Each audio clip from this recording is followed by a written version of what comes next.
بسم اللہ الرحمن الرحیم۔ السلام علیکم سامعین و ناظرین۔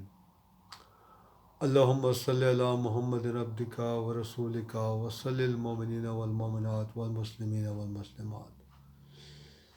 سامعین و ناظرین، آج ہم اس نشست میں ایک بہت ہی عام مسئلے کے بارے میں بات کریں گے، اور وہ ہے منہ کی ناگوار بدبو۔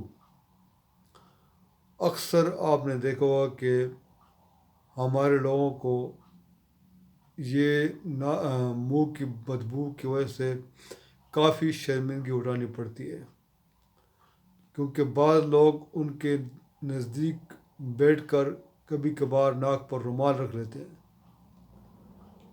یا کبھی کبھار ناک پر ہاتھ رکھ لیتے ہیں، تو دوسری طرف جو بندہ ہوتا ہے اس کو بہت شرمندگی اٹھانی پڑتی ہے کہ دیکھو میرے خیال ہے مجھ سے بدبو آ رہی ہے، اس لیے یہ اس طرح کر رہا ہے۔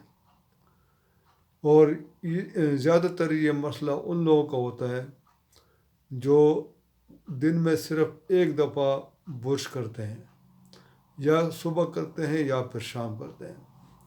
ایسے نہیں چلے گا،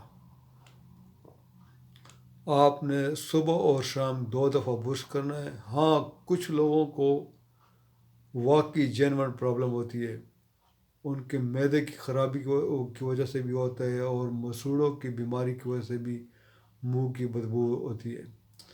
ایسے لوگوں کے لیے میں آپ کو بہت ہی آسان چیز بتاتا ہوں کہ اس طرح کے لوگ ہمیشہ کھانا کھانے کے بعد تھوڑی سی سونف چبا لیں۔ سونف چبانے سے منہ کی بدبو ہمیشہ کے لیے ختم ہو جاتی ہے۔ ذرا مستقل مزاجی سے 15-20 دن کر کے دیکھیں، منہ کی ناگوار بدبو کا اس سے بہتر کوئی بھی علاج نہیں ہے۔ یہ میں نے پتہ نہیں کتنے لوگوں کو بتایا ہے، اور اس کا 100% رزلٹ آیا ہے۔ آپ بھی آزمائیں اور اپنے عزیزوں دوستوں کو بھی بتائیں، کار خیر سمجھ کر اور صدقہ جاریہ سمجھ کر۔